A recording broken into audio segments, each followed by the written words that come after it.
Bienvenue à toutes et à tous, je suis Marius, j'espère que vous allez bien.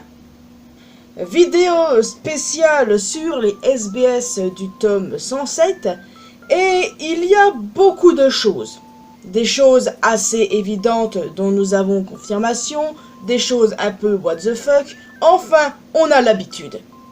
Ne perdons pas un instant et rentrons dans le vif du sujet. Un petit mot sur la couverture qui est juste splendide. La pose de Luffy sur ce tome rappelle l'un des tomes lorsqu'on était en plein dans l'arc Marineford. Et on sait que Luffy a perdu quelqu'un à Marineford.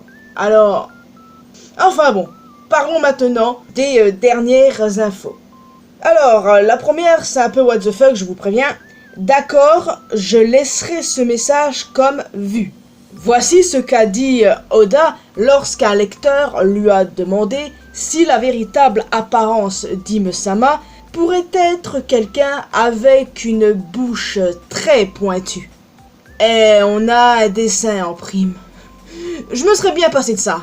Quand un lecteur lui a demandé comment Vegapunk lavait son énorme tête lorsqu'il l'avait encore, Oda a expliqué qu'il plongeait sa tête dans une mare pleine de poissons récurreurs et que ces derniers lui nettoyaient la tête. Il a vraiment eu le temps de répondre à ça. Caribou n'a pas entendu le rêve de Luffy. Yep, seulement les Mugiwara, c'est important de bien regarder les pages. Cela a été dit à haute voix, mais à peine audible de là où l'autre était. Personnellement, je n'avais aucun doute là-dessus, et c'est tant mieux parce qu'on n'a pas besoin de caribou dans les pattes de Luffy. Le nom du fruit du démon de Bonnet a été révélé. Il s'agit du Toshi Nomi, le fruit de l'âge en français, qui permet à l'utilisateur de modifier librement son âge et celui des autres accessoirement. Oda rajoute que ce sera également mentionné dans l'histoire principale, surtout pour ceux qui ne lisent pas les SBS. Quand Luffy a rencontré Bonnet, il l'a appelé Boogie, mais l'a rapidement rappelé Bonnet. Luffy a entendu que le père de Bonnet avait été transformé en cyborg. Il a dit « c'est cool », puis a regretté, ce qui l'a mis mal à l'aise. Ouais, même pour quelqu'un comme Luffy. Et du coup, il ne refera plus jamais cette erreur. Même si on le savait déjà, nous avons eu la confirmation que Ben Beckman est celui qui a coupé le bras de Kid. Il n'y avait absolument aucun doute là-dessus, mais bon, une petite confirmation comme ça, c'est pas un problème. Si les amiraux existeraient dans notre monde, selon Oda, ils seraient animateurs radio. Quand il dit les amiraux, Oda inclut les 5. Akainu, Aokiji, Kizaru, Fujitora et Ryokugyu. Bon, d'accord. Je sais pas si c'est le métier que je leur aurais mis personnellement, mais bon, why not?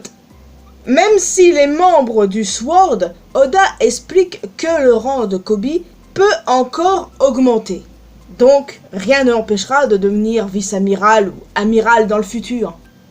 L'ours que Hibari possède est un porte-bonheur qu'elle a depuis qu'elle est petite. À un moment donné, Koby lui a sauvé la vie sur un champ de bataille, mais elle a perdu l'ours. Quelques jours plus tard, Koby a été blessé et sévèrement réprimandé par un supérieur. Dans la main de Koby se trouvait l'ours. Il est retourné sur le champ de bataille pour chercher le trésor d'Hibari. Bien entendu, elle a pleuré et lui a été très reconnaissante. Et en plus, elle a secrètement nommé l'ours Koby Senpai. Alors, libre à nous d'interpréter si elle a des sentiments pour lui ou non. Mais bon, moi, personnellement, je pense que oui. Et d'ailleurs, est-ce que vous saviez qu'il existe une théorie sur Hibari comme quoi elle serait la fille d'Akainu? J'ai assez tendance à y croire, on verra bien dans le futur si ça se concrétise, Mais bon, pour l'instant, rien ne nous permet d'avancer ceci. Enfin bon, j'en reparlerai peut-être plus tard. Mais bref, passons. Pourquoi la casquette de Prince Grus est-elle si longue? Oda nous a donné sa backstory. Grus était un enfant qui baissait toujours les yeux quand il marchait. Cela l'a amené à se heurter à beaucoup de choses. Lorsqu'il a heurté des pirates, il a été grièvement blessé. Sa mère lui a fait porter une casquette avec une longue visière pour qu'il ne heurte plus ce qui se trouve devant lui. Sacré backstory si vous voulez mon avis. Le fouet de Kujaku s'appelle Beethoven. Il est fait d'acier et il peut même fendre les rochers en deux. Pas mal du tout, hein? Pythagore est basé sur le personnage Robocon du programme Gambaré. Oda confirme que Giron de l'armée révolutionnaire est inspiré de Giron Amos du vieil animé Combat Mecha Xabungol. Excusez-moi si je le prononce mal. Oda pense que sa conception des pouvoirs de Bagi a peut-être été influencée par le personnage Bala Balaman de la vieille série japonaise Robo 8-chan qu'il a vu lorsqu'il était jeune. Vous avez vu les inspirations d'Oda? Waouh, ça m'étonne même pas venant de lui. Il a une de ses cultures. La journaliste qui a interagi avec Vivi, je ne sais plus dans le combienième chapitre par contre, pardonnez-moi, s'appelle Yamino Shinodi.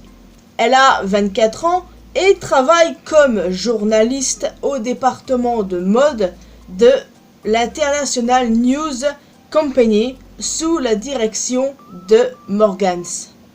Elle est considérée comme une fille très énergique et bosseuse et elle est très populaire dans l'entreprise. Et enfin, Oda nous a fait un rapide, va-t-on dire, dessin d'Usopp en Gear 5. C'est à peu près toutes les informations que nous retrouvons dans l'ISBS. Cette fois-ci, je n'en ai manqué aucune, je pense. D'habitude, je skip certaines que je ne juge pas pertinentes. Mais là, pour le coup, j'ai décidé de parler de tout. Parce qu'en soi, il y a des informations très intéressantes. On retrouve des inspirations d'Oda. On retrouve des backstories de personnages. Personnellement, j'aime bien la backstory d'Ibari avec son petit ours là. Et celle de Grus, bah c'est assez original, mais bon, on va pas revenir dessus. Quelle a été votre information préférée, les amis? Personnellement, je pense que c'est l'info avec Ibari que je trouve très très mignonne. L'info concernant le fruit du démon de Bonnet est cool aussi, parce qu'on a enfin son nom. Mais bon, comme je vous l'ai dit, il sera mentionné également dans l'histoire principale, donc dans les chapitres à venir. Pas de panique à bord, hein.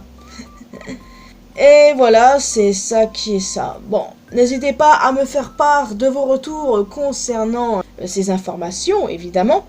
Alors oui, il y avait des informations obvious du genre comme quoi Caribou n'avait pas entendu le rêve de Luffy, que Beckman est celui qui a coupé le bras de Kid. Oui, bon, ça, ce sont des choses qu'on savait déjà, mine de rien. Mais bon, c'est toujours bien d'avoir une confirmation pour éviter de faire des débats inutiles. Enfin bon, vous connaissez la commu One Piece. Hein. Voilà. En tout cas, il est temps pour moi, les amis, de vous laisser ici. J'espère que vous avez apprécié cette vidéo. N'hésitez pas à me faire part de vos retours dans les commentaires, comme je vous l'ai dit précédemment. N'hésitez pas aussi à laisser un petit pouce bleu, ça fait toujours plaisir, les amis. Vous pouvez me retrouver sur mes réseaux sociaux, les liens sont comme d'habitude dans la description. Et surtout, le plus important, abonnez-vous à cette chaîne ainsi qu'à ma chaîne secondaire pour qu'on puisse se retrouver dans une prochaine vidéo. Et n'oubliez pas d'activer les cloches notifications. Bye bye!